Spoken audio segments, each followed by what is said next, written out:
আল্লাহ বললেন ওয়া আওহা রাব্বুকা ইলান নাহাল, আমি মৌমাছির কাছে মেসেজ দিলাম, সিক্রেট মেসেজ, আনিত্তাখিদি মিনাল জিবালি বুয়ুতা, তোমরা পাহাড়ের মধ্যে তোমাদের বাড়ি বানাও, মৌচাক বানাও, অমিনা সাজার গাছের মগ ডালে, বড় বড় ডালে তোমরা বাসা বানাও, ওয়ামিম্মা ইয়ারিশুন, উঁচু উঁচু জায়গায় মৌচাক বানাও, যাতে করে গ্রামের ছোট্ট ছেলেরা ঢিল মারতে না পারে। কোন সুবহানাল্লাহ। মৌমাছির আল্লাহ শিখাই দিছে।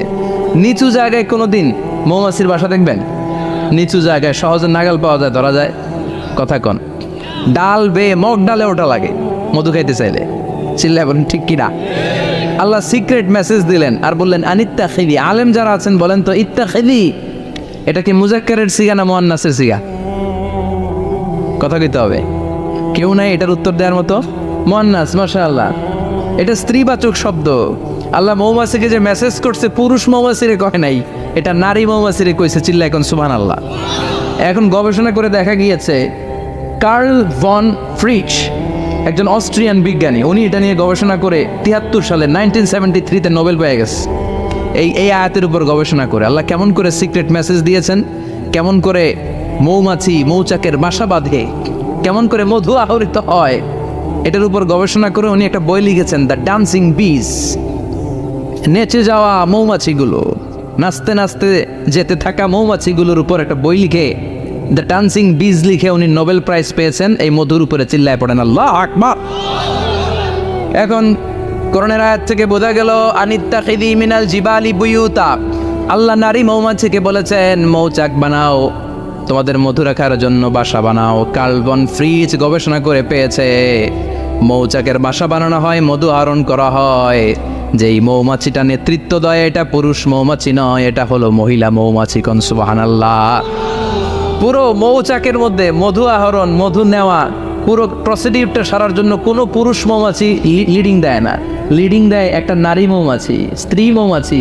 এজন্য ইত্তাখিদ, ম্যাসকুলিন জেন্ডার ইউজ না করে আল্লাহ বলেছেন ইত্তাখিদি। নারী মৌমাছিকে আল্লাহ অ্যাড্রেস করে বলেছেন যাও মৌচাক বানাও আর এটার মধ্যে মধু আহরণ করো। চিল্লায় পড়েন আল্লাহু আকবার। আল্লাহ বললেন ইত্তাখিদি মিনাল জিবালি বুয়ুতা, পাহাড়ের মধ্যে ঘর বানাও, মিনাস সাজার গাছের বড় ডালের মধ্যে ঘর বানাও, ওয়ামিম্মা ইয়ারিশুন, উঁচু উঁচু জায়গায় ঘর বানাও। উনি গবেষণা পেয়েছেন এই মধুর মধ্যে অসাধারণ কিছু ন্যাচারাল অ্যান্টিসেপটিক আছে। কি আছে? Natural antiseptic. এটার নাম হচ্ছে প্রপিলিস। প্রপিলিস নামে একটা লিকুইড পাওয়া যায় মৌচাকের মধ্যে। এটা কাটা জায়গায় লাগা দিলে স্যাভলন, ডেটল কিছু লাগানো লাগবে না। ওই প্রপিলিসের কারণে আপনার কাটা জায়গা এমনি শুকায় যাবে। সুবহানাল্লাহ পড়েন। দ্বিতীয় বিশ্বযুদ্ধে রাশিয়ান যত সৈনিকরা যুদ্ধে আহত হতো, ওরা আলাদা করে অ্যান্টিসেপটিক খাইতো না, ওরা মধু আইনা লাগাই দিত আর সুস্থ হয়ে যেত। সুবহানাল্লাহ পড়ে। নিউজিল্যান্ডের কিছু বিজ্ঞানীরা আবিষ্কার করেছে মৌমাছির হুলের ভিতরে রেমেটিক ফিভারের অ্যান্টিবায়োটিক আছে। অনেকের বাত জ্বর হয়, বাতের ব্যথা থাকে না, থাকে, মুরব্বীদের বেশি হয়। ওই জায়গার মধ্যে যদি আপনি মৌমাছি এনে ঢুকাই দিতে পারেন, মৌমাছির হুল লাগাই দিতে পারেন, ভালো হয়ে যাবে। মৌমাছি যখন হুল ফুটায় আরাম লাগে না অনেক? খাইছেন? কামড় খাইছেন? হ্যাঁ, মজা লাগে। তো নিউজিল্যান্ডের এই গবেষকরা এরা আবিষ্কার করেছে যে মৌমাছি যদি হুল ফুটিয়ে দেয়, ওইখানে বাতের ব্যথা থাকলে, বেদনা থাকলে এটা ভালো হয়ে যাবে। আমি নিজে দেখেছি, বিবিসি একটা ডকুমেন্টারি, ইজিপশিয়ান একজন ফিজিশিয়ান, চিকিৎসক, উনি ওনার বাতের ব্যথায় আক্রান্ত যত রুগীরা আছে ওদের গায়ের মধ্যে মৌমাছি এনে এনে নিজে নিজে হুল ফুটায়। তো রুগী চিৎকার মারে, ও মাগো, ও আল্লাহ গো, কিন্তু একদিন পরে ব্যথা নাই, আর কই ভালো হয়ে গেছি। সুবহানাল্লাহ কইবেন না? তো এই জন্য এই কার্ল ভন ফ্রিজ 1973-তে দ্য ডান্সিং বিজ লেখে গোটা বিশ্বকে তাক লাগিয়ে দিয়েছে। তার গবেষণার প্রতিটি পয়েন্ট কোরআনের আয়াতের সাথে মিলে যায়। চিৎকার করে পড়েন আল্লাহু আকবার। এই যে আমরা মধু খাই, এই মৌচাকের ভেতরে অন অ্যান অ্যাভারেজ অ্যারাউন্ড 60,000 মৌমাছি থাকে। 3 ভাগে, একটা হচ্ছে কুইন বি, একটা মেল বি, আর একটা হচ্ছে ওয়ার্কার বি। একটা থাকে রানী মৌমাছি, এর নেতৃত্বে সবাই চলে। আর একটা থাকে মেল বি, পুরুষ মৌমাছি, বংশ বাড়ানোর জন্য এদের কাজে লাগে। আর সব হচ্ছে ওয়ার্কার বি, সবাই কাজ করে। আল্লাহ বললেন সুম্মা কুলি মিন কুল্লি সামারাত ফাসলুকি সুবুলা রাব্বিকি যুলুলা। আল্লাহ সিক্রেট মেসেজ দিয়ে বললেন গাছের উপরে বাসা বাঁধ, পাহাড়ের উপরে মৌচাকের বাসাবাদ, উঁচু উঁচু জায়গায় তোমরা তোমাদের বাসা বাঁধো। সুম্মা কুলি মিন কুল্লি সামারাত, এরপর এলাকার যত মিষ্টি মিষ্টি ফুল আছে, ফল আছে, ওখান থেকে রস নিয়ে আসো। সুবহানাল্লাহ। পুষ্পরস সংগ্রহ করে মধুগুলো, এটার বলে sweet nectar. They collect the sweet nectar from the flowers. এবং মধুর মধ্যে এত চমৎকার জিনিস থাকার কারণ হচ্ছে মৌমাছিগুলো ওই এলাকার সব ধরনের ফুল, ভালো ভালো সুগন্ধযুক্ত ফুল ফল থেকে রস নিয়ে আসে। তো ওই গাছগুলোর মধ্যে বনাজি গাছ আছে না নাই, ঔষধি গাছ আছে না নাই, এজন্য মধুরে বলা হয় সব রোগের ঔষধ।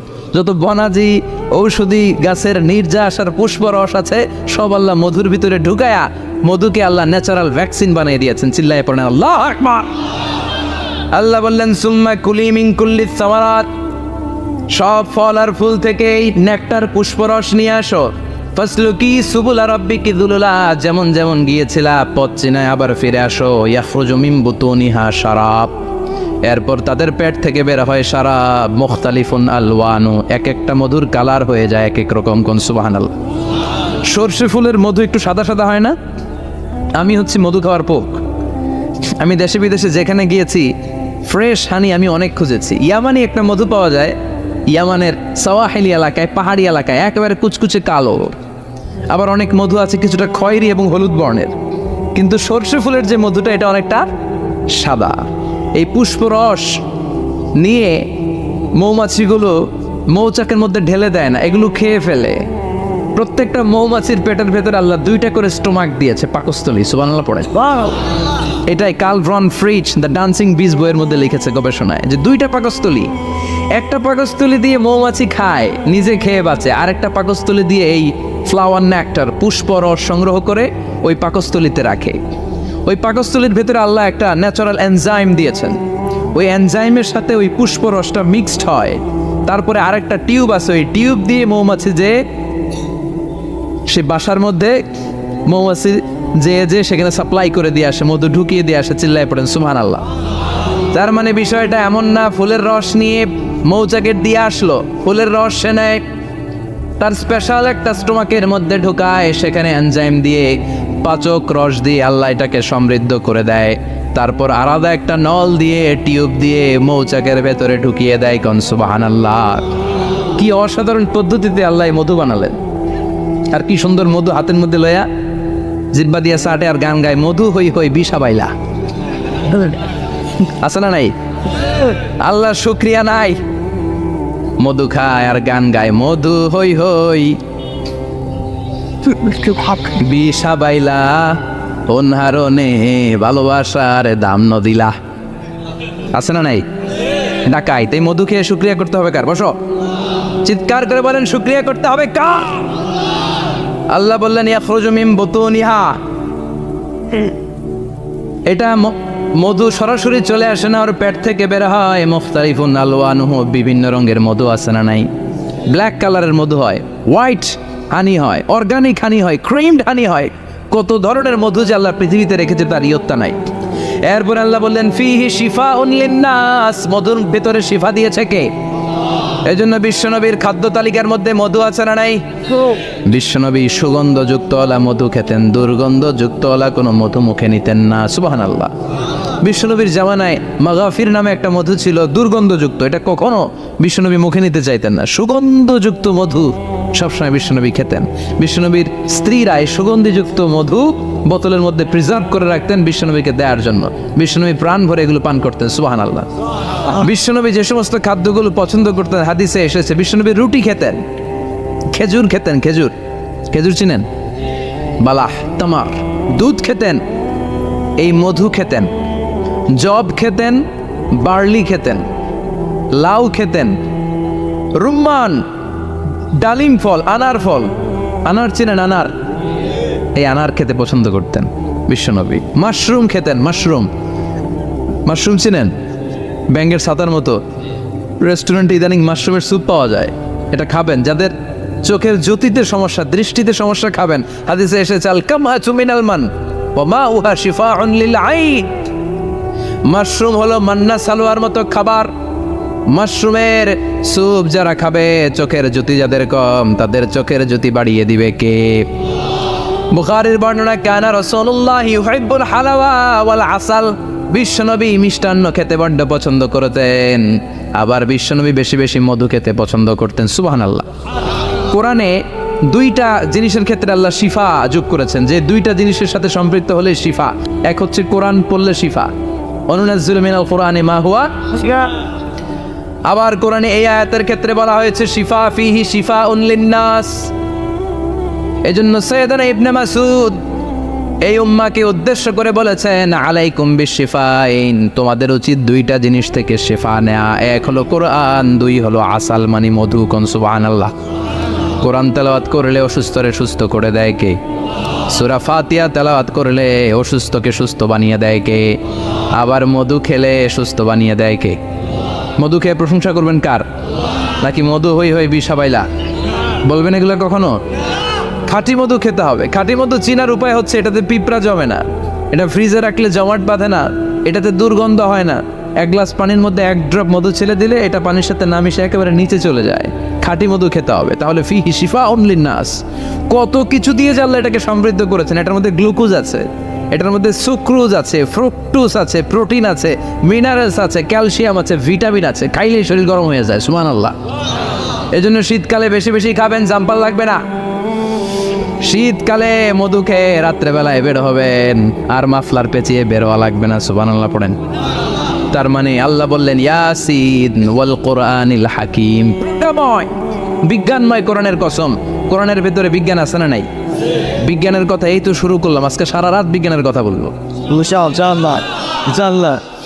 থাকবেন কতক্ষণ?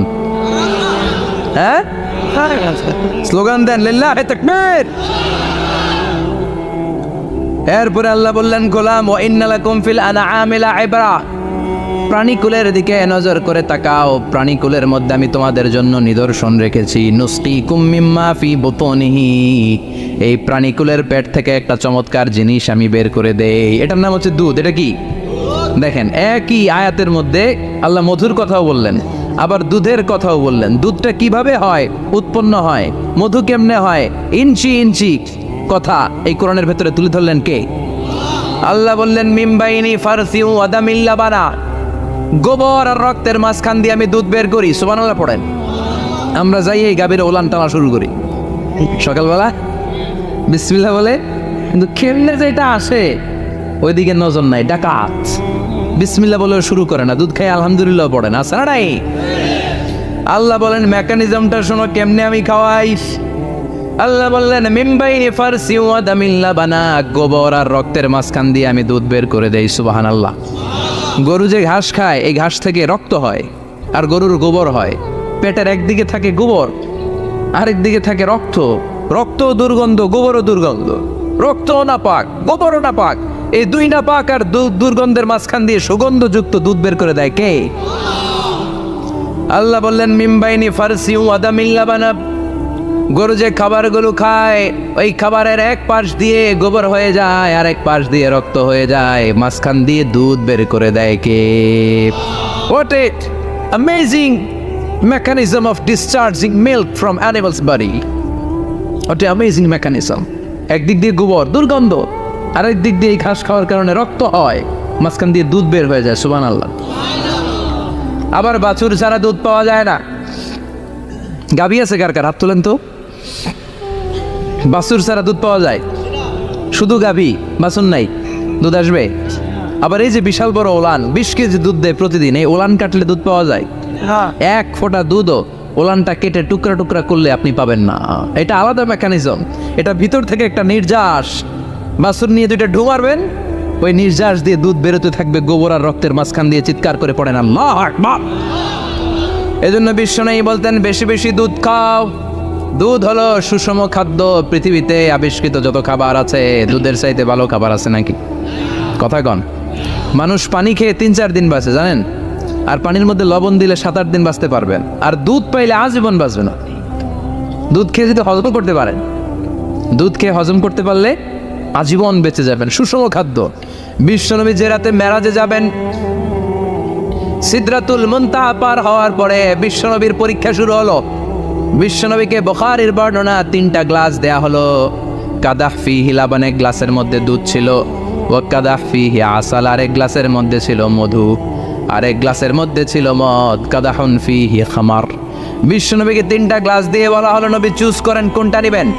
এক গ্লাসে মধু, আরেক গ্লাসে দুধ, আরেক গ্লাসের মধ্যে বিশ্বনবীকে দেয়া হলো মদ। বিশ্বনবী বললেন যে এই গ্লাসের ভেতরে দুধ আছে, আমি ওই পেয়ালাটা নিলাম। সাইয়েদনা জিব্রাইল বললেন, ইয়া রাসূলুল্লাহ আখাস্তাল ফিতরা, আপনি যেমন নিছেনও তেমন। সুবহানাল্লাহ কইবেন না?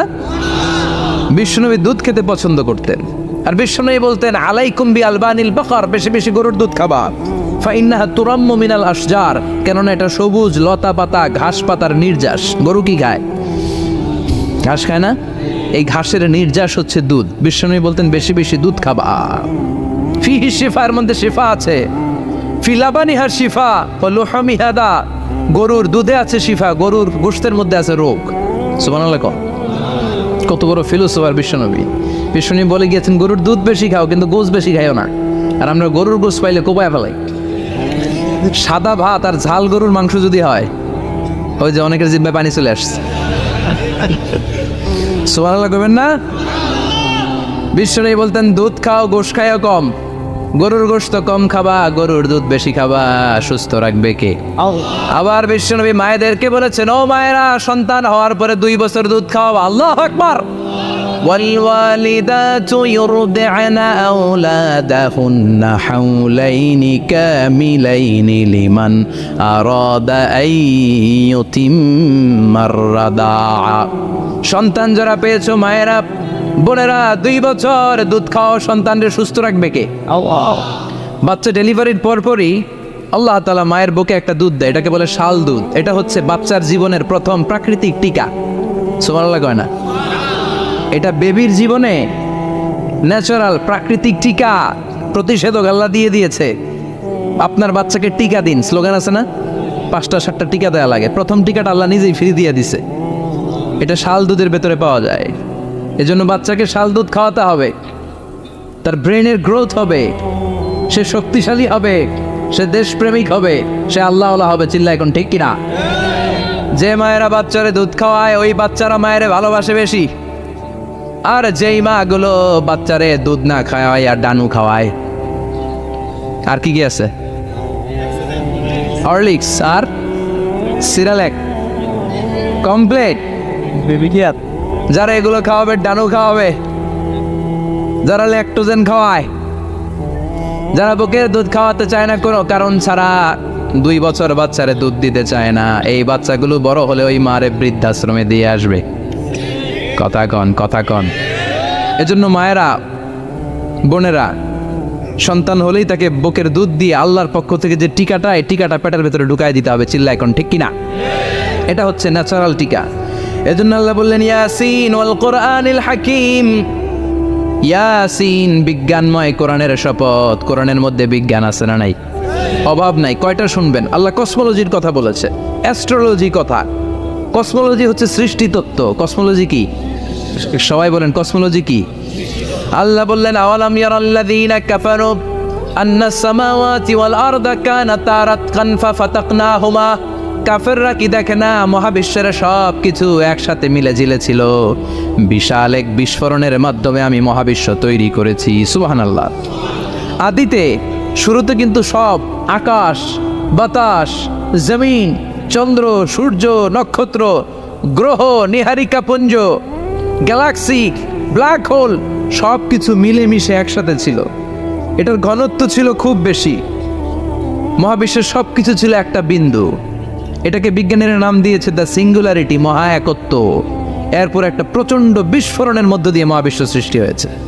এটার ওরা নাম দিয়েছে বিগ ব্যাং থিওরি। কি নাম? স্টিফেন হকিং মারা গেছে না গত বছর নাকি? হ্যাঁ, বছর খানিক আগে মারা গিয়েছে। সবচেয়ে বড় পদার্থবিজ্ঞানী ছিল। সে একটা বই লিখেছে, from the brief history of time, a brief history of time from big bang two black hole.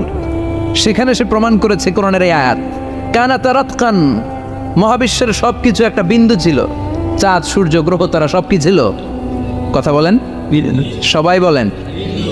একটা মাত্র বিন্দু ছিল। আল্লাহ বলেন, don't the disbeliever observe that the heavens and earth were joined together, then I separated with a gigantic sound, explosion. সব একসাথে ছিল, চাঁদ তারা আকাশ নদী নালা সব একসাথে। তারপরে একটা বিকট বিস্ফোরণের মধ্য দিয়ে পৃথিবী হয়েছে, এ চাঁদ হয়েছে, চন্দ্র হয়েছে, সূর্য হয়েছে, মহাবিশ্বের সব কিছু এই মহাবিস্ফোরণের মধ্য দিয়ে হয়েছে। চিৎকার করে পড়েন আল্লাহু আকবার। এই যে ছোট্ট পৃথিবীতে আমরা বসে আছি, এই পৃথিবীর চেয়ে সূর্য 13 লক্ষ গুণ বড়। চিল্লায় পড়েন আল্লাহু আকবার। এটা কি বাড়ির কাছের কথা? 13 লক্ষ গুণ বড়, কল্পনা করা যায়? তার মানে কি সূর্যই সবচেয়ে বড়? না, সূর্যের চেয়ে অনেক বড় বড় তারা আছে। ব্যাটেলজিউস নামে একটা তারা আছে মহাকাশে, যেটা যে সূর্য পৃথিবীর চেয়ে 13 লক্ষ গুণ বড়। এই ব্যাটেলজিউস তারা সূর্যের চেয়ে 33 কোটি গুণ বড়। এই ব্যাটেলজিউস তারাটাই কি সবচেয়ে বড়? না, এর চেয়েও কত বড় তারা যে আছে কোনো হিসাব নাই। এরকম বিশাল বিশাল তারা ঘুরতে ঘুরতে মাওয়াকিউন নুজুম, ব্ল্যাক হোল নামে একটা রেঞ্জ আছে। এই রেঞ্জের মধ্যে যদি ঢুকে যায়, ছোট্ট বাচ্চার মুখে চকলেট দিলে বাচ্চা যেমনি চকলেট চুষে খেয়ে ফেলে, এই বিশাল বিশাল তারাগুলো ব্ল্যাক হোলের মধ্যে ঢুকলে এক মুহূর্তের মধ্যে নিঃশেষ হয়ে যায়। চিল্লায় পড়েন আল্লাহু আকবার। এজন্য আল্লাহ বললেন ফালা উকসিমু বিমাওয়াকিউন নুজুম, এই তারকা নিঃশেষ হওয়ার যে জায়গাটা, এই জায়গার কসম আমি কোরআনের মধ্যে খেলাম। এই ব্ল্যাক হোলের রেঞ্জের ভেতরে তারা আসলে মুহূর্তের মধ্যে নিঃশেষ বানিয়ে দেয় কে? একটা তারার চেয়ে আরেকটা তারা বড়। এরকম হাজার কোটি তারা মিলে আমাদের গ্যালাক্সি। এই গ্যালাক্সির নাম হচ্ছে মিল্কি ওয়ে। কি নাম? আমাদের গ্যালাক্সির নাম কি? সবাই বলেন তো। Milky Way. কি নাম? এরকম একটা গ্যালাক্সি না, লক্ষ কোটি গ্যালাক্সি আছে। আমাদের গ্যালাক্সির পরে সবচেয়ে কাছের গ্যালাক্সির নাম অ্যান্ড্রোমেডা। কি নাম? এই অ্যান্ড্রোমেডা গ্যালাক্সি আমাদের গ্যালাক্সি থেকে 2.5 মিলিয়ন লাইট ইয়ার দূরে, মানে 25 লক্ষ লাইট ইয়ার। সুবহানাল্লাহ কইবেন না? আলোর গতি হচ্ছে পৃথিবীতে সবচেয়ে বেশি বর্তমান সময় পর্যন্ত, জানেন? সেকেন্ডে কত মাইল? 1,86,000 মাইল। এক সেকেন্ডে আলো ছুটে 1,86,000 মাইল বেগে। এত বেগের কোনো প্লেন বা রকেট নিয়ে যদি আপনি আমাদের গ্যালাক্সি থেকে মিল্কি ওয়ে থেকে অ্যান্ড্রোমেডাতে যেতে চান, তাহলে আপনার 25 লক্ষ বছর লেগে যাবে। সুবহানাল্লাহ বাড়িতে যাই বললেন। এরপর আল্লাহ বললেন ওয়াস-সামা বানাইনাহা বিআইদিন ওয়া ইন্না লামুসিউন, আকাশ আমি বানালাম, গ্যালাক্সি আমি বানালাম, বানানোর পর থেকে সবগুলোর আমি প্রশস্ত করতে শুরু করে দিলাম। সব ছিল ক্ষুদ্র, একটা বিন্দুর মধ্যে আমি বিস্ফোরণ করলাম একটা আওয়াজ দিয়ে। আওয়াজটা ছিল কুন। আওয়াজটা ছিল কি? জোরে কন, আবার কন। কুন ফায়া ইন্নামা আমরুহু ইযা আরাদা শাইআন আন ইয়াকুলা লাহু কুন ফায়াকুন। আল্লাহ যখন কিছু করতে চান শুধু বলেন কুন, শুধু বলেন বি।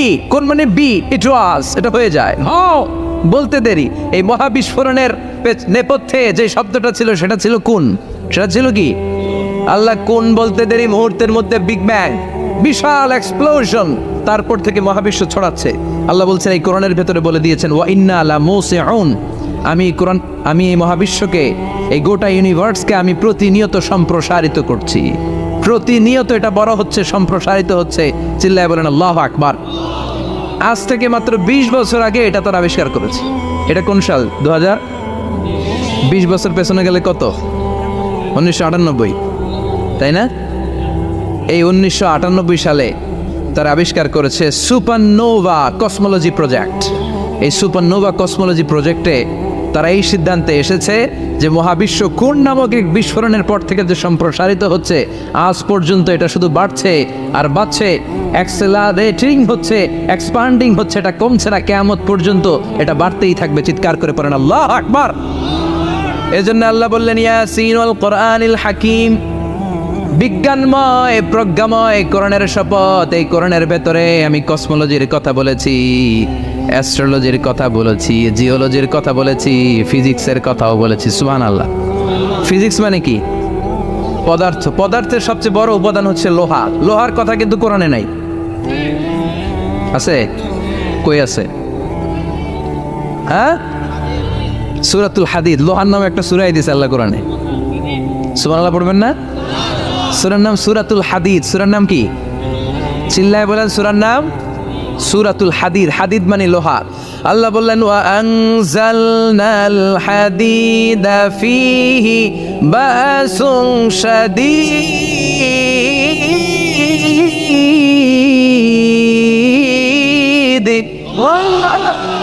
ওয়া আনজালনাল হাদিদ ফীহি বাসুন শাদীদ, আমি লোহা নাজিল করলাম আর লোহার ভেতরে আমি ভয়ঙ্কর শক্তি ঢুকাইয়া দিলাম। সুবহানাল্লাহ।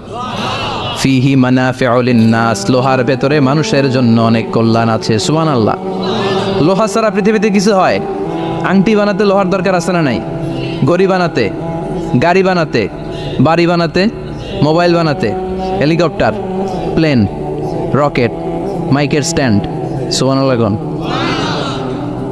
এমন কোনো জিনিস নাই যেটার মধ্যে লোহা লাগে না। এজন্য আল্লাহ বললেন এই লোহার নামে আমি একটা সূরা ডেডিকেট করলাম, ওয়া আনজালনাল হাদিদ ফিহি বাসুন শাদীদ, আমি লোহাকে নাজিল করেছি। আল্লাহ বলেছেন, খেয়াল করে শব্দটা শুনেন, ওয়া আনজালনাল হাদিদ, আমি লোহাকে উপর থেকে নাজিল করেছি। কি করেছি? কথা বলেন। তার মানে লোহা পৃথিবীতে ছিল না, নাজিল করছে কে? লোহা পৃথিবীতে ছিল? পৃথিবীতে ছিল। পৃথিবীতে থাকলে নাজিল করবেন কেন? এই যে কোরআনটা পৃথিবীতে আগে ছিল না, নাজিল করছে কে? কোন ফেরেশতাকে দিয়ে? সাইয়েদনা জিবরাইল। কোন নবীর ওপর? বিশ্বনবী মুহাম্মদুর রাসূলুল্লাহ। আল্লাহু আকবার। তার মানে ওহি পৃথিবীতে ছিল না, আল্লাহ উপর থেকে নাজিল করেছেন। নুজুল মানে উপর থেকে নিচের দিকে আসা। এই নুজুল শব্দ ব্যবহার করে আল্লাহ বললেন ওয়া আনজালনাল হাদিদ, লোহাকে আমি নাজিল করেছি। তার মানে লোহা পৃথিবীর উপাদান নয়, লোহা এসেছে উপর থেকে। কোন সুবহানাল্লাহ। বিজ্ঞানীরা, পদার্থবিদ যারা গবেষণা করে এটাই পেয়েছেন, লোহা আসলে পৃথিবীর না। লোহা পৃথিবীতে উৎপাদন করা হয় নাই। লোহার যে মলিকিউল, অণু আছে, লোহার একটা অণু তৈরি করার মতো ক্ষমতা পৃথিবীর নাই। ইভেন এই সৌরজগতের কোনো কিছু নাই। সূর্যের তাপেও লোহা তৈরি হতে পারে। লোহার ছোট্ট একটা অণু তৈরি করতে কমপক্ষে 1 কোটি ডিগ্রি সেলসিয়াস তাপের প্রয়োজন হয়। তার মানে এটা পৃথিবীর কোনো উপাদান নয়, এটা আনজালনাল হাদিদ। আল্লাহ বলেন মহাবিস্ফোরণের কারণে গলিত অন্য কোনো তারার ভেতর থেকে লোহার উপাদান আমি পৃথিবীর ভেতরে এনে ঢুকিয়ে দিয়েছি। তার মানে পদার্থের কথা কোরআনে আছে না নাই? সুবহানাল্লাহ কইবেন না? এরপরে বায়োলজির কথা আছে না নাই? বায়োলজিক্যাল অ্যাসপেক্ট অফ মাউন্টেন্স, কেমন করে পাহাড়ি রেঞ্জ তৈরি হলো, আছে না নাই? ওয়াজআলনাল জিবালা আওতাদা, পাহাড়কে আমি পেরেক মেরে দিয়েছি। অমিয়া কাঠের ভেতরে যখন পেরেক মারেন, পেরেকের বেশিরভাগ অংশ কাঠের ভেতরে ঢুকে যায়, উপরে দেখা যায় সামান্য, ঠিক কিনা?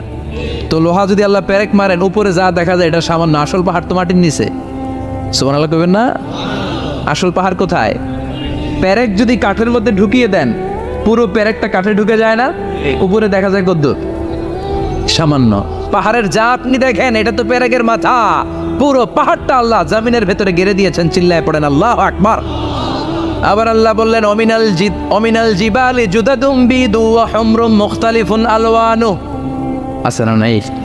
ওয়া গারাবিবু সুদ, আল্লাহ বলেন নানা রঙের পাহাড় পর্বত মহাবিশ্বে আমি তৈরি করেছি। কোন পাহাড় হচ্ছে রক্তিম বর্ণের, কোন পাহাড়কে বানিয়েছি আমি কৃষ্ণ বর্ণের, কোন পাহাড়কে বানিয়েছি আমি শুভ্র বর্ণের, কোন পাহাড়ের রং কালো, কোনটা সাদা, কোনটা নীল, আছে না নাই? মহাবিশ্ব যখন তৈরি হয়েছে, পৃথিবীর মধ্যে 7টা টেকটনিক প্লেট তৈরি হয়েছে। 7 tectonic plates create the mountain range on earth. পৃথিবীতে এই পাহাড় তৈরির কারণ হচ্ছে 7টা প্লেট। এগুলোরে 7 টেকটনিক প্লেট বলে। এই প্লেটগুলোর কারণে পৃথিবীতে এই রং বেরঙের পাহাড় তৈরি হয়েছে। কত রঙের যে পাহাড় আছে! আরব বিশ্বে পাথরের পাহাড়, বাংলাদেশে মাটির পাহাড়, ব্রুনাই, সিঙ্গাপুর, ইন্দোনেশিয়াতে যদি যান আরেক ধরনের পাহাড়। চায়নার একটা শহর আছে গানজু সিটি, কি নাম? এই গানজু সিটিতে একটা পাহাড় আছে রেইনবো মাউন্টেন। ওখানে 7 রঙের পাহাড় পাওয়া যায় এক জায়গায়। সুবহানাল্লাহ কইবেন না? রেইনবো মানে কি? রংধনু। রংধনুর কয় রং? কথা কন।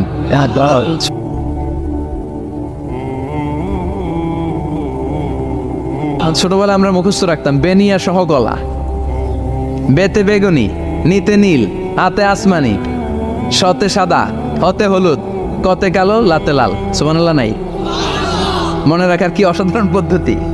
এই রেইনবো মাউন্টেন, রংধনুর 7 রঙের পাহাড় এক জায়গায় পাওয়া যায়। এখানে সাদা পাহাড়, এখানে সবুজ পাহাড়, এখানে নীল পাহাড়, ওখানে লাল পাহাড়, এখানে কালো পাহাড়, এই চায়নার গানজু সিটিতে আল্লাহ তাআলা 7 রঙের পাহাড় এক জায়গায় রেখেছেন। চিৎকার করে বলেন আল্লাহু আকবার।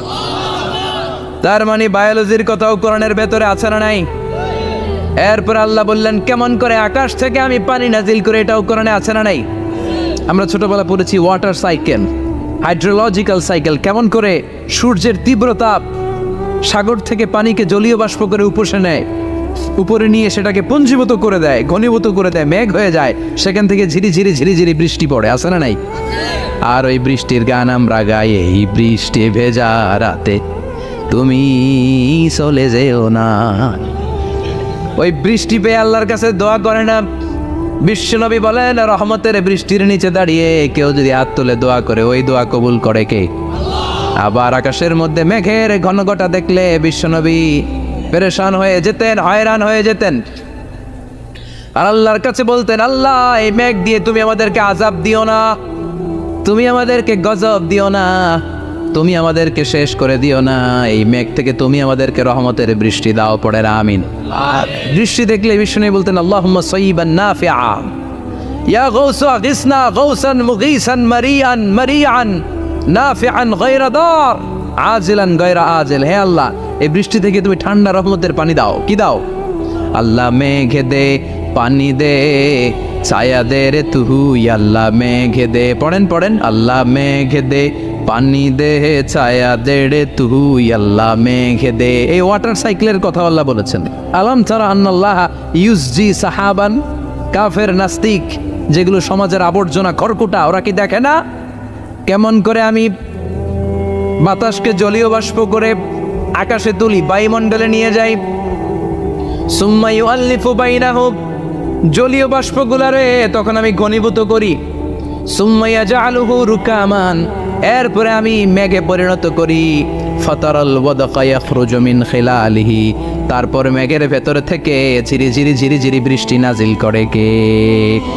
আবার আল্লাহ বললেন পানি থেকে আমি পৃথিবীর সব প্রাণগুলারে বানালাম, ওয়াজআলনা মিনাল মাই কুল্লা শাইইন হাইয়া ফালা ইয়াকিলুন, পানির ভেতর থেকে সব প্রাণের উৎপত্তি পৃথিবীর মধ্যে ঘটিয়ে দিয়েছে কে? বিজ্ঞানীরা স্বীকার করেছে পৃথিবীতে যত প্রাণ পাওয়া যায়, যত প্রাণের ব্লুপ্রিন্ট পাওয়া যায় সব এসেছে পানি থেকে। চিৎকার করে বলেন কোত্থেকে? পানি নাই তো প্রাণ নাই, পানিও আছে প্রাণও আছে। কোন সুবহানাল্লাহ। বিজ্ঞানীদের ধারণা, তারা ধারণা করে বলেছে পৃথিবীর প্রথম প্রাণীর নাম হচ্ছে অ্যামিবা। কি নাম? ওরা বলেছে এটা এককোষী জীব, it's a very small unicellular organism found ever in the world. পৃথিবীতে পাওয়া প্রথম এককোষী প্রাণীর নাম হচ্ছে অ্যামিবা। এটা এসেছে শৈবালের মতো, এরপরে জুপ্লাঙ্কটন, ফাইটোপ্লাঙ্কটন, ব্যাকটেরিও প্লাঙ্কটন, একটার পর একটা স্পিসিজ প্রজাতি পৃথিবীতে ডেভেলপ করেছে। কোন সুবহানাল্লাহ। এই পানির কথা কোরআনের ভেতরে বলে দিল কে? এই জন্য আল্লাহ বললেন ওয়াল কোরআনিল হাকিম, বিজ্ঞানময় কোরআনের শপথ। এই কোরআনটা বিজ্ঞানের ঠাসা, এই কোরআন আশ্চর্যের শেষ নাই, এই কোরআন কোনোদিন পুরাতন হয় না। এই কোরআনের ভেতরে আল্লাহ দিয়েছেন হেদায়েতের মশাল, আর কোরআনটাকে বানিয়েছেন বিজ্ঞানের সুউচ্চ মিনার। জোরে কোন সুবহানাল্লাহ। তার মানে কোরআনে আমরা কি পেলাম? দুধের কথা পেলাম, মধুর কথা পেলাম, কিভাবে ডায়েট করবেন সেটা আমরা পেলাম, আমরা কসমোলজি পেলাম, অ্যাস্ট্রোলজি পেলাম, বায়োলজি পেলাম, ফিজিক্স পেলাম, ওয়াটার সাইকেল পেলাম। এবার পাতালপুরীর কথার দরকার আছে না নাই? পৃথিবীর একেবারে গভীরতম গভীরে কি আছে? এটা কিন্তু কোরআনে নাই। আছে। পৃথিবীর মাঝখানে যে উত্তপ্ত লাভা আর আগুন, এটা আপনারা জানেন? পৃথিবীর উপর দিয়ে আমরা ঠান্ডা পৃথিবীতে ঘুরে বেড়াই, কিন্তু এর ভিতরে কিন্তু আগুন, লাভা। আল্লাহ কোরআনের মধ্যে ফুটন্ত টকবগে সাগরের কসম খেয়েছেন। আল্লাহ বলেছেন ওয়াল বাহারিল মাসজুর,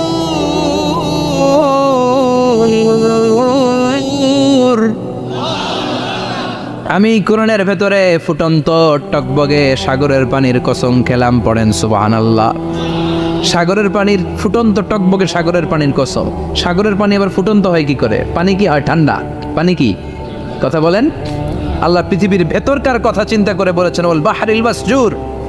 ইউনাইটেড স্টেটস অফ আমেরিকার নেভাল একাডেমির সায়েন্টিস্টরা এই আয়াতের উপর রিসার্চ করেছে যে সাগরের ভেতরে আবার এই ঠান্ডা পানির ভেতরে আবার উত্তপ্ত আগুনের লাভা আসলো কোত্থেকে। রিসার্চ করার জন্য তারা সাগরের ভেতরে পাইপ ঢুকিয়েছে।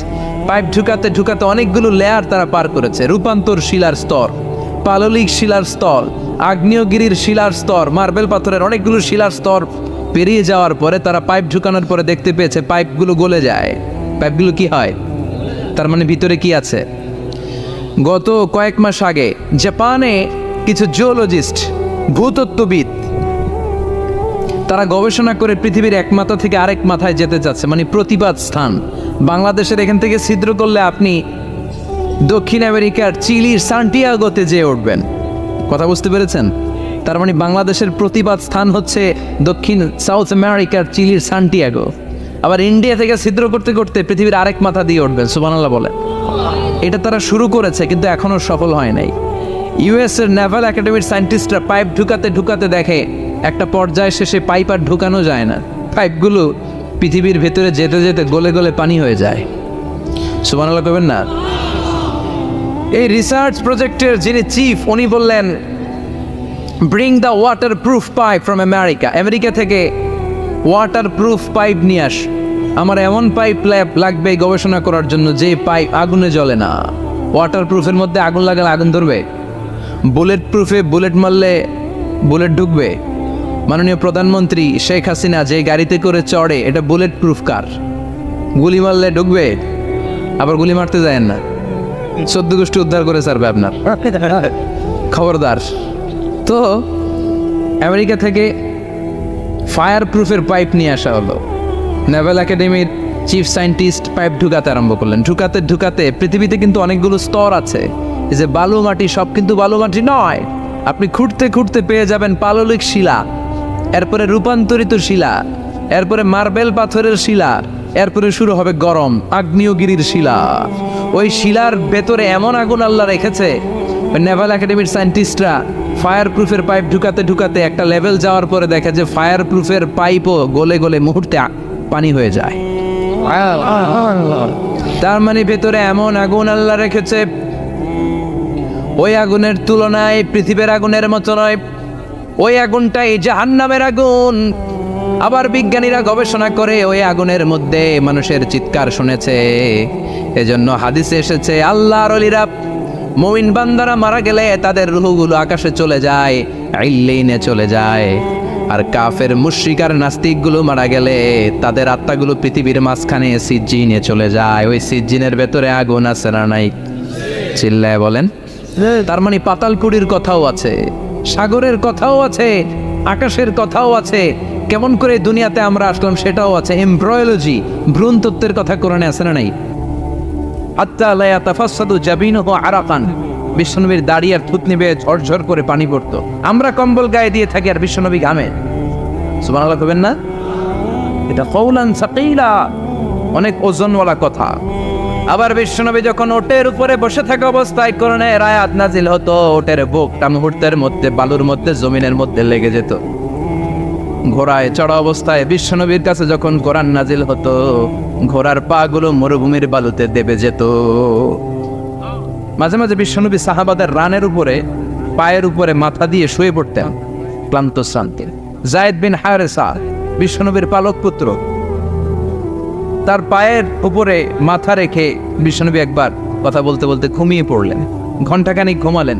যায়েদ বিন হারেসা বলে, আমার কাছে তো আমার কোনো কষ্টই হচ্ছে না, বিশ্বনবীর মাথাটা খুব বেশি ওজন মনে হচ্ছে না।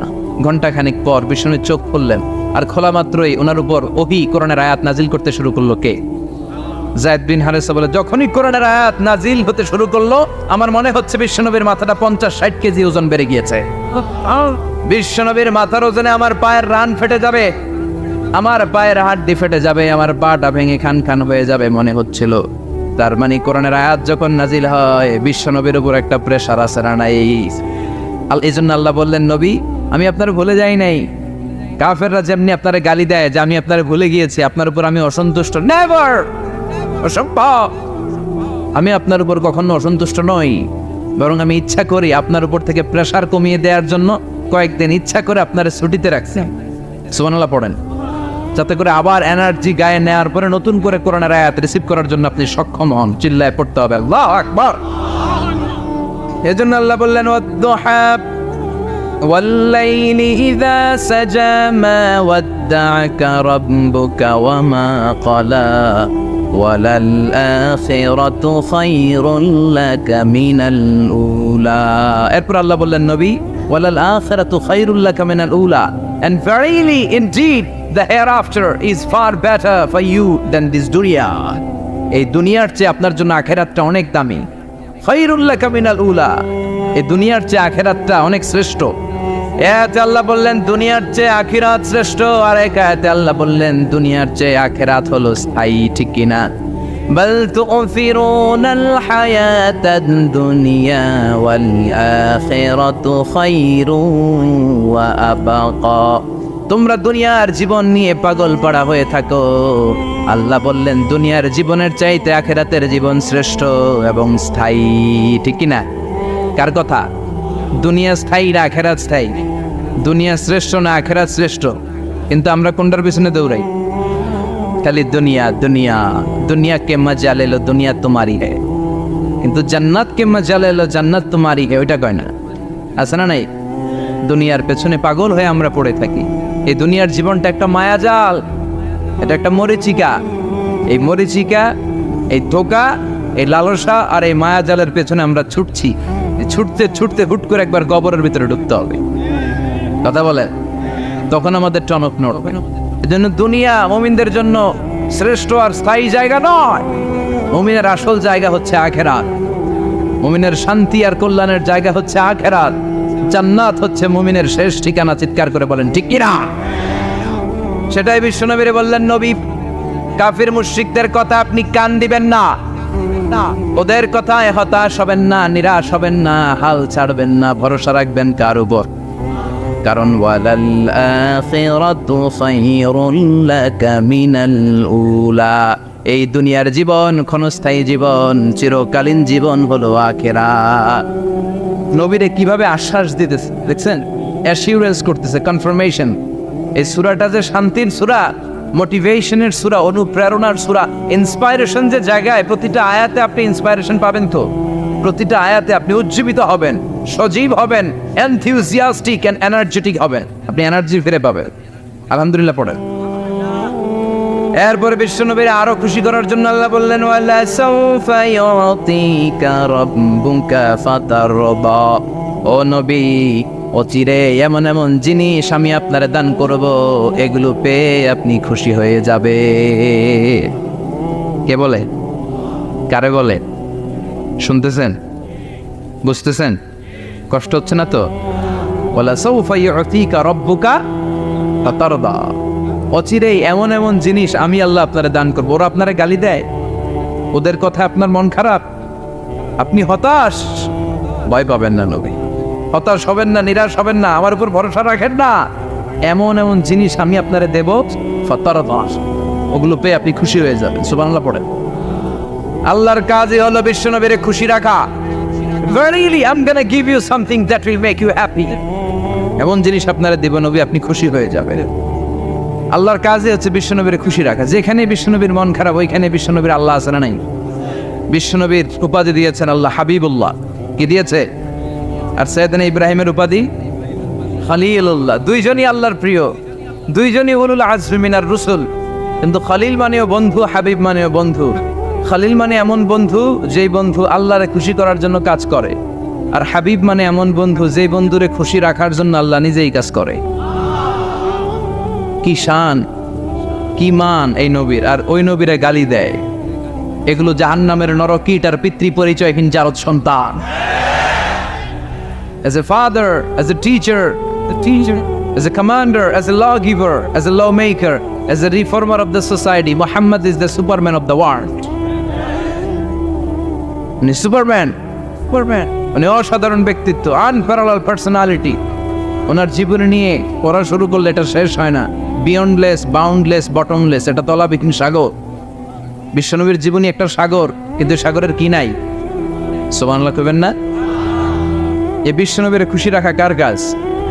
যেখানে বিশ্বনবী হতাশ, যেখানে বিশ্বনবীর মন খারাপ, বিশ্বনবীর মন ভালো করে দেয় কে? এজন্য আল্লাহ বললেন ওয়ালা সাউফা ইউতিকা রাব্বুকা, অচিরেই আপনার রব আপনাকে এমন এমন জিনিস দান করবে নবী, এগুলো পেয়ে আপনি খুশি হয়ে যাবেন। কিভাবে নবীর আল্লাহ খুশি রাখবে শুনবেন? শুনবেন? দেখেন, খেয়াল করে বুঝতে হবে কিভাবে আল্লাহ তাআলা বিশ্বনবীকে খুশি করেন। দেখেন, বিশ্বনবীর প্রথম কোথায় খুশি করলেন? বিশ্বনবী মক্কার জমিনে দাওয়াতি কাজ যখন শুরু করলেন, তিনি দেখলেন বিশ্বনবী খুব ভালো অ্যানালাইসিস করতে পারতেন।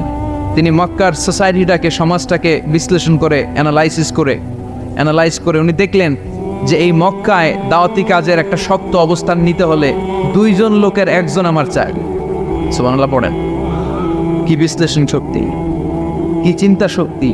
উনি ঘেটে ফেললেন, উনি বুঝে ফেললেন সবাইকে দেখে যে 2 একজন আমার সাথে না থাকলে আমার দাওয়াতি কাজ চালানো কষ্ট হয়ে যাবে। এজন্য গভীর রাতে তাহাজ্জুদের নামাজ শেষে আল্লাহর কাছে কেঁদে কেঁদে বিশ্বনবী দোয়া করে, আল্লাহুম্মা আইজ্জাল ইসলাম বি আহাব্বির রাজুলাইনি ইলাইক। আল্লাহ 2 লোকের, যেই লোকটারে তোমার দরবারে মকবুল মনে হয়, ভালো লাগে, পছন্দ হয়, তাদের একজনকে ইসলামের ভেতরে ঢুকিয়ে দিয়ে ইসলামকে তুমি বিজয় দান করে দাও। ও আল্লাহ, 2 একজনকে আমার চাই। একজন হলো আবি জাহাল ইবনে হিশাম, হিশামের বেটা আবু জাহাল, আও উমর ইবনুল খাত্তাব, অথবা খাত্তাবের বেটা উমর।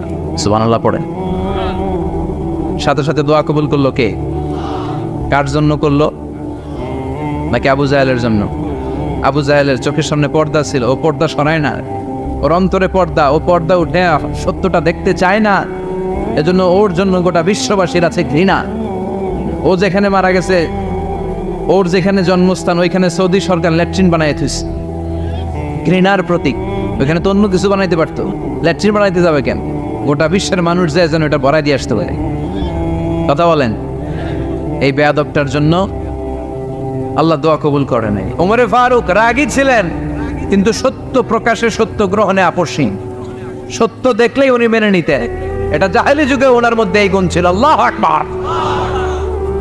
বিশ্বনবী কেঁদে কেঁদে দোয়া করে, আল্লাহ, মক্কার জমিনে এই 2 একজন যদি কালেমা না পড়ে, মক্কার জমিনে দাওয়াতি কাজ চালিয়ে যাওয়া কঠিন হয়ে যাবে। হয় হিশামের বেটা আবু জাহেল কিংবা খাত্তাবের বেটা ওমরকে তুমি ইসলামে ঢুকাও। আল্লাহ ওমরের জন্য দোয়া কবুল করলেন। বিশ্বনবী তখনও বুঝতে পারেন এই দোয়াটা কার জন্য কবুল। হঠাৎ ওমরে ফারুক বিশাল একটা নাঙ্গা তলোয়ার নিয়ে বিশ্বনবীকে হত্যা করার জন্য ছুটে এলো। বিশ্বনবী তখন মক্কার আরকাম ইবনে দারুল আরকামের ঘরে সাফা পাহাড়ের পাদদেশে লুকিয়ে লুকিয়ে দাওয়াতি কাজ করতেন। আশেপাশে সাহাবীরা বসা। বিশ্বনবীর চাচা হামজা ইবনে আব্দুল মুত্তালিব বললেন, নবী তাড়াতাড়ি পালিয়ে যান, ওই যে দেখা যায় ওমরে ফারুক তলোয়ার নিয়ে আপনারে মারতে আসছে। বিশ্বনবী বললেন, চাচা সরে যান, সাহাবীদেরকেও সরে যেতে বলেন, দরজাটা খুলে দেন, ওমরকে আসতে দেন। আমার তো মনে হচ্ছে ওই যে তাহাজ্জুদের নামাজ পড়ে আল্লাহর কাছে কেঁদে কেঁদে আমি দোয়া করেছি, আমার দোয়াটা আজকে কবুল হতে চলেছে। আমার তো মন বলছে আল্লাহ দোয়াটা কবুল করবে। দরজা খুলে দেয়। ওমর ফারুক চলে আসলেন, এসে তলোয়ার রেখে দিয়ে আঙ্গুল উঁচু করে বললেন, আশহাদু আল্লা ইলাহা ইল্লাল্লাহ, আশহাদু আন্নাকা মুহাম্মাদ রাসূলুল্লাহ। ঝিনুকের ভেতর লুকিয়ে থাকে যেমন মতি, ঝিনুকের ভেতর লুকিয়ে থাকে যেমন মতি, কালমা শাহাদাতে আছে আল্লাহর জ্যোতি, কালমা শাহাদাতে আছে আল্লাহর জ্যোতি। সুবহানাল্লাহ পড়েন। এই আল্লাহর জ্যোতি এসে ওমরে ফারুকের হৃদয়টাকে নুরানি করে দিল। এই তলোয়ার রেখে ঘোষণা দিলেন, আশহাদু আল্লা ইলাহা ইল্লাল্লাহ ওয়া আশহাদু আন্নাকা মুহাম্মাদ আবদুল্লাহ ওয়া রাসূলুহু। বিশ্বনবী খুশি হয়ে গেলেন। ফাতারদা ওয়ালা সাওফা ইউতিকা রাব্বুকা ফাতারদা। ও নবী, অচিরে এমন এমন জিনিস একটার পর একটা আমি আপনারে দান করব, এগুলো পেয়ে আপনি খুশি হয়ে যাবেন গো নবী। আপনার অন্তরে দুঃখ, কষ্ট, হতাশা, আপসেট হওয়ার মানসিকতা, ফ্রাস্ট্রেশন কিছু আল্লাহ রাখবো না। ওয়ালা সাওফা ইউতিকা রাব্বুকা ফাতারদা। অচিরে এমন এমন জিনিস আমি আল্লাহ আপনারে দেব, আপনি খুশি হয়ে যাবেন। ওমরে ফারুকের ইসলাম ধর্ম গ্রহণ করানোর মাধ্যমে বিশ্বনবীর মনটারে খুশি করে দিল কে? ফাতারদা। বিশ্বনবী খুশি হয়ে গেলেন। পাইছেন আল্লাহ কিভাবে বিশ্বনবীরে খুশি করে? সুবহানাল্লাহ পড়বেন না? এরপরে বিশ্বনবী মক্কা থেকে তায়েফে দাওয়াত দিতে গেলেন। কোথায়? তায়েফে। হজ উমরা যারা করেছেন 70 থেকে 75 80 কিলো দূরে পাহাড়ি পথ বেয়ে বেয়ে উঠতে হয়। 6-7 হাজার ফিট উপরে পাহাড়ের উপরে এই তায়েফের শহর, তায়েফ সিটি। ঠান্ডা, ওইখানে গেলে মনেই হবে না এটা সৌদি আরব, ওইখানে জ্যাকেট লাগে। কি লাগে? জ্যাকেট। বিশ্বনবী কষ্ট করে 80 কিলোমিটার পথ পাড়ি দিয়ে তায়েফের ছেলেদেরকে দাওয়াত দিতে গেলেন, কিন্তু বিশ্বনবীর দাওয়াতি এই ডাকে, এই আহ্বানে তারা সাড়া দেয় নাই। বিশ্বনবীর এই দাওয়াতকে তারা রিজেক্ট করেছে, বিশ্বনবীকে পাথর মেরেছে, বিশ্বনবীর মোবারক দেহটাকে রক্তাক্ত করেছে। আমার নবীর এই সুন্দর দেহটা বেয়ে বেয়ে ঝরঝর করে রক্ত ঝরেছে। তায়েফের মাটি সাক্ষী, তায়েফের পাথর সাক্ষী, 3টা জায়গায় বিশ্বনবী বেহুশ হয়েছে। এখনো ওখানে গেলে স্থানীয় লোকরা বলে, বংশ পরম্পরায় ওরা জেনে এসেছিল যে এই জায়গাগুলোতে বিশ্বনবীকে আঘাত করা হয়েছে।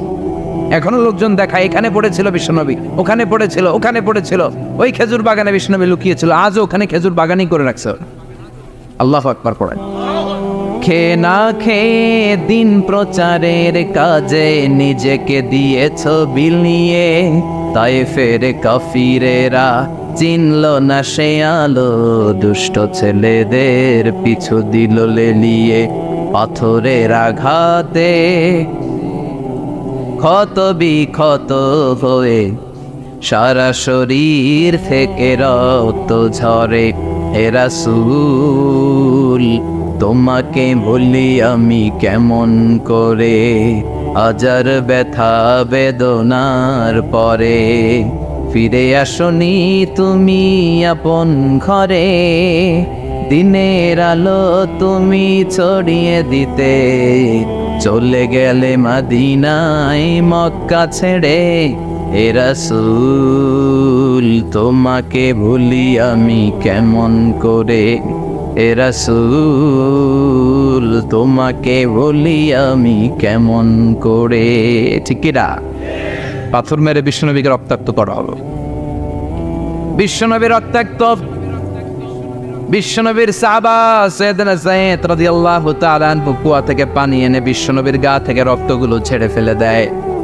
বিশ্বনবীর গায়ের মধ্যে পানি দিয়ে হাত পাগুলো ধুইয়ে দেয়। বিশ্বনবী কাঁদে, আহা কাঁদে, রহমতের নবী কাঁদে, আরেকজনের জন্য কাঁদে, নিজের কোনো লাভ নাই। মায়ের খাইছে, ওরা যেন বাঁচে জাহান্নামের আগুন থেকে। সুবহানাল্লাহ কইবেন না? ওদেরকে বাঁচাইতে আসছিল জাহান্নামের মায়ের থেকে, জাহান্নামের শাস্তি থেকে ওদেরকে বাঁচানোর জন্য নবী মায়ের খেয়েছে। চিল্লা এখন ঠিক কি না? কেঁদে কেঁদে বিশ্বনবী হয়রান। যায়েদ রাদিয়াল্লাহু তাআলা আনহু বিশ্বনবীর সান্ত্বনা দেন, নবী কাঁদবেন না। হামলাতুল জিবাল, পাহাড় রক্ষী ফেরেশতারা এসে বলে, নবী আপনি শুধু অর্ডার করেন, এই যে পাহাড়ের গিরিপথ, এই 2টা গিরিপথ, এই 2টা পাহাড় এমন ভাবে 2 দিক থেকে চাপা দেব গো নবী, তায়েফের সবগুলো ছেলেরে মুহূর্তের মধ্যে ধূলিসাৎ করে দেব। বিষ্ণু বললেন, না আমি ক্ষমা করে দিলাম, আমি ক্ষমা করে দিলাম। আমার গায়ের উপরে যারা অত্যাচার করে এর কোনোটার প্রতিশোধ আমি নেই না, আমি শুধু প্রতিশোধ নেই যারা ইসলামের বিরোধিতা করে। চিল্লায় বলেন ঠিক কি না? বিশ্বনবীকে আঘাত করা হয়েছে, তার গায়ে শারীরিক কষ্ট, এটার শাস্তি বিশ্বনবী দিতেন না, কখনোই দিতেন না, ক্ষমা করে দিতেন। কিন্তু ইসলামকে মারাত্মকভাবে যদি ইসলামের বিরুদ্ধাচরণ কেউ যদি করত, শুধু তাদের উপর বিশ্বনবী তলোয়ার চালাতেন, চিৎকার করে বলতে হবে ঠিক কি না? বিশ্বনবী কাঁদলেন। কে দেখে বিশ্বনবীর কান্না, নিজের জন্য কাঁদে না, ওদের জন্য কাঁদে। আর বললেন, না ফেরেশতারা ওদেরকে তোমরা মেরে ফেলো না, হয়তো ওরা কালিমা পড়ে নাই, ওদের ভবিষ্যৎ প্রজন্মদের মধ্যে থেকে কেউ না কেউ কালিমার বাণী পড়বে। তাই হয়েছে। তায়েফে গেলে হৃদয়টা ঠান্ডা হয়ে যায়। মসজিদ আর মসজিদ, মসজিদ আর মসজিদ, আল্লাহ ওয়ালাদের ভিড়, চমৎকার এক পরিবেশ তায়েফের বই। বিশ্বনবী কেঁদে কেঁদে হয়রান, আল্লাহ রসের উপর থেকে টের পাচ্ছে বিশ্বনবীর মনটা ভালো না। এত আশা নিয়ে ভরসা নিয়ে কোথাও জায়গা না পেয়ে তায়েফের এখানে আসলাম দাওয়াত দেওয়ার জন্য। তায়েফের ছেলেগুলো দাওয়াতের আমার দাওয়াত গ্রহণ করলো না। বিশ্বনবীর মনটা বড্ড খারাপ। বিশ্বনবী নামাজে দাঁড়িয়ে গেলেন। বিশ্বনবী নামাজে দাঁড়িয়ে তেলাওয়াত করছেন, পাশ দিয়ে একদল জিন বিশ্বনবীর পাশ দিয়ে চলে যাচ্ছিল। একদল জিন জাতি চলে যাচ্ছে, আর বিশ্বনবীর তেলাওয়াত শুনে তারা থমকে দাঁড়ায়। কিরে এত সুন্দর কোরআন, এরকম তো শুনি নাই। ইনি কে? খোঁজখবর নিয়ে দেখলেন ইনি বিশ্বনবী। সুবহানাল্লাহ পড়েন। তারপরে এরা ছুটে গেল এলাকায়। এলাকায় যে এরা ঘোষণা দেয়া শুরু করলো, ইন্না সামি'না কুরআনান আজাবা ইয়াহদি ইলার রুশদি ফাআমান্না বিহি।